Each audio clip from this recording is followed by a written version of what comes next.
Channel আনন্দে স্বাগতম। এই মুহূর্তের গুরুত্বপূর্ণ খবর হলো 1 ডিসেম্বর 2024 পলতার কুঞ্জ ভিলায় ডক্টর বলরাম চন্দ্র মণ্ডলের স্মরণ সভার আয়োজন করা হয়।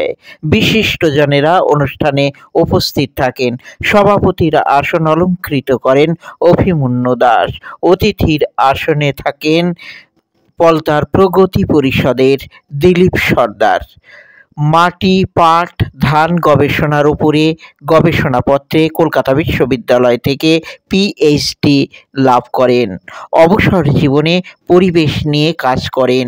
বৃক্ষরোপণ ও তার প্রতিপালন করে কলকাতা বিশ্ববিদ্যালয় থেকে আম্বেদকর মিশন ও মাদার টেরিজা ইন্টারন্যাশনাল পুরস্কার পান।